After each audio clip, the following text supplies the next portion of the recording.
For the last lesson in this unit, I'm going to look at some applications of the general form. So for the first example, suppose you're standing on a cliff 110 meters above a beach. You throw a stone straight up at 17 meters per second. After it reaches its maximum height, the stone falls to the beach, just missing the cliff. From physics, its height, h in meters, is a function of the elapsed time in t seconds. And I get this formula here. When I'm graphing this on my calculator, I know that h as a function of t would be the same as my y, and I know that the t is going to be the same as my x. So what I'm actually graphing is negative 4.9 x squared plus 17x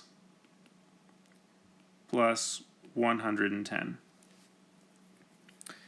I'm going to change my window settings so I can see all of the significant key points. In this case, I'm not too worried about the negative x's and negative y's because I know that it's not going to travel back in time or head through whatever the ground is after this is thrown off the cliff.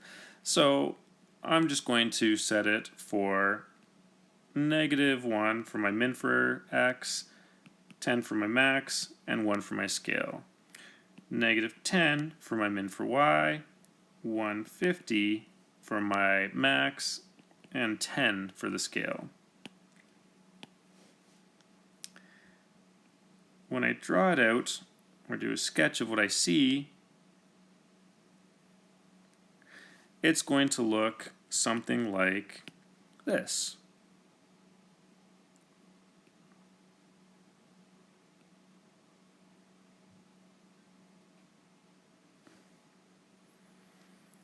And I can find 3 key points. Primary points that we always want to know are vertex, the y-intercept, and the x-intercepts. Well, in this case, my y-intercept is at 0 and 110, which makes sense because that's my c value from my general form equation. The vertex in this case occurs at approximately 1.8 and 124.7.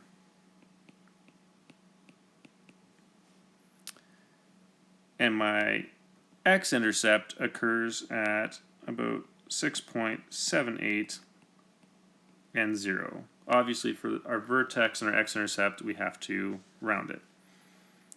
Well, what is the y-intercept and what does it represent in the situation? The y-intercept is equal to 110, and in this situation, it is the height of the cliff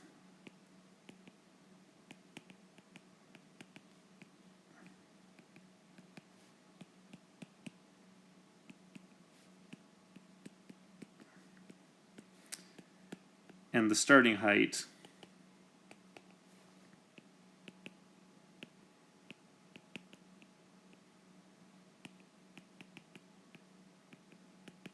of the rock.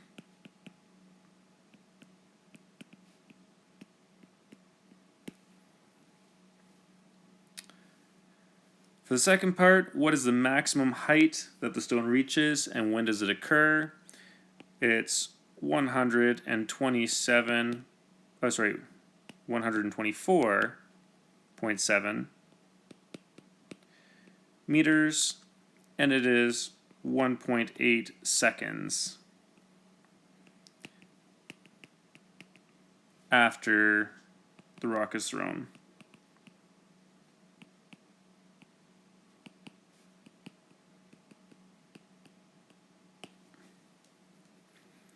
How long does it take the stone to hit the ground? That's going to be my x-intercept.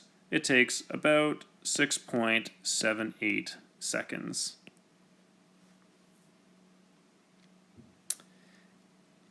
Given this problem, what is the domain and the range of this situation? Well, when I'm dealing with the domain, in this case, I know that the domain is represented by t,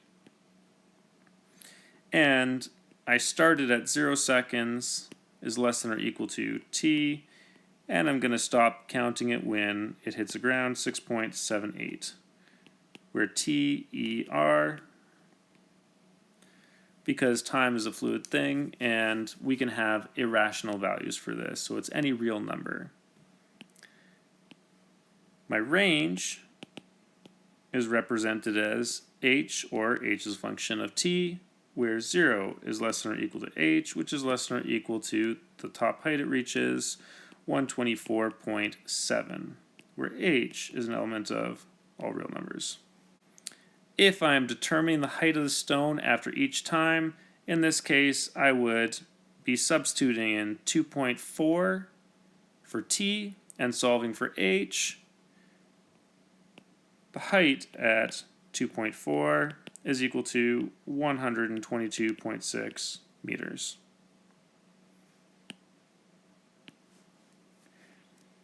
The height at 6.1 is equal to 31.4 meters.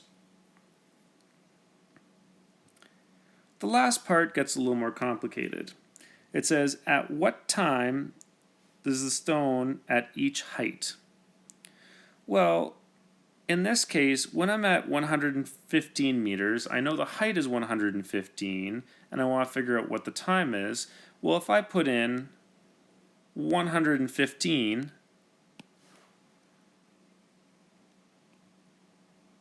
as a second equation for my y2, then suddenly what's going to happen is I'm going to get this horizontal line, and I can see that this actually occurs twice.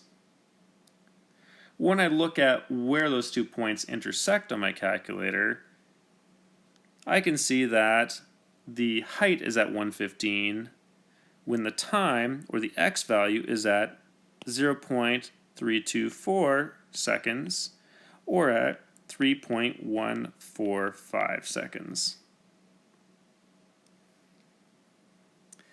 If I'm looking for when it's 60, technically, just based on the graph, this would actually occur twice, but the negative one back over here isn't going to count because it doesn't fit within my domain and range. So really, the 60, based on what's actually occurring in my problem, is really only going to happen once. And this is going to occur at 5.37 seconds.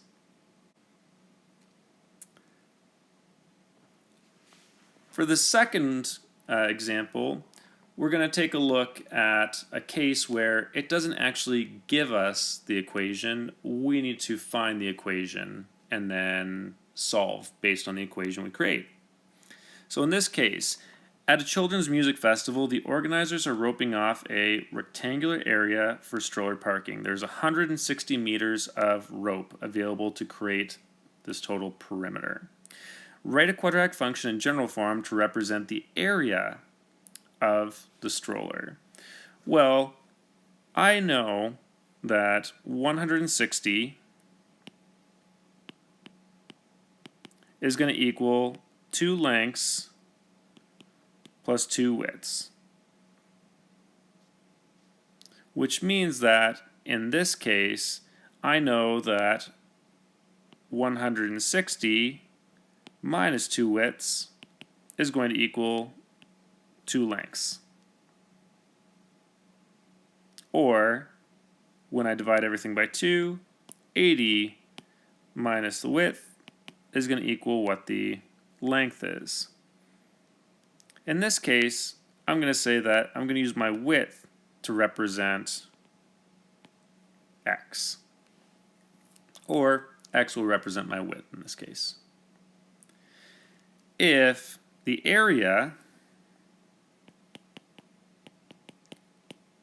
because it's solving for the area, I typically solve for y, is going to be y in this case, then I'm going to say that y would equal the width times the length, or y is equal to, I said the width is equal to x, and I said the length was equal to 80 minus the width, or 80 minus x. If I want to put this into general form, y is going to equal negative x squared plus 80x. And there's the general form of the equation. This is what I'm going to sketch out in my graph. I'm going to say that y1 is going to be negative x squared plus 80x. I know that the length, the width, and the area can't be negative, so I'm not going to worry once again about going too far into the negatives, but I know that theoretically my area, anytime I have a length times a width, is going to be pretty big, and in this case, because I have 160 meters of rope to do it, I'm definitely going to have to change my window settings and zoom out a bit so that I can actually see what's going on with this graph. The window settings that I'm going to use are going to be min of negative 10 for x, max of 100, and a scale of 10. I'm going to go min of 100 for y, max of 2000, and a scale of 100. Then, when I graph this out, I'm going to wind up with a graph that looks like this.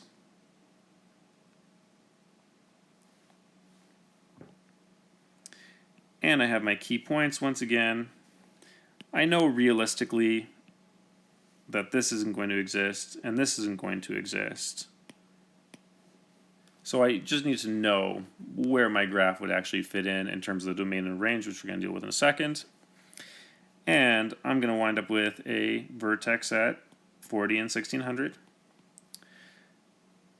And two x-intercepts at 0 and 0, and at 80 and 0.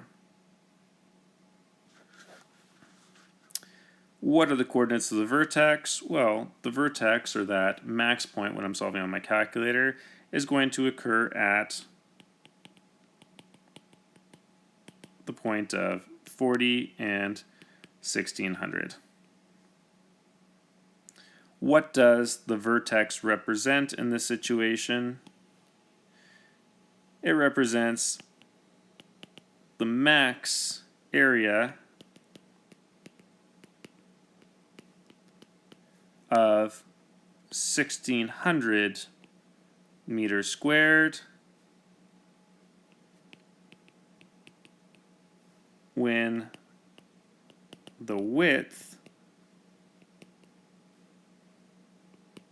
is 40 meters. If I'm determining the domain and range for this situation, the domain is going to be represented by, with the variables I used, x, where it can't actually be 0, because if I have 0, then I have no area, because I just have a length times no width.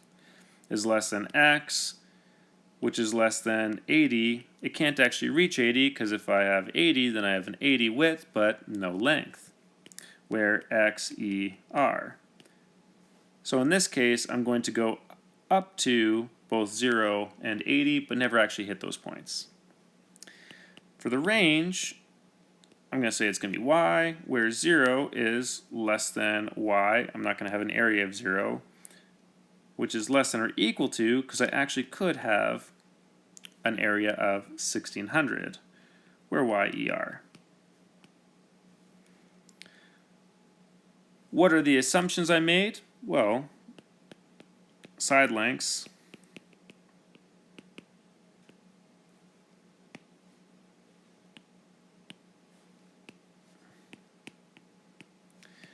and the area cannot be 0.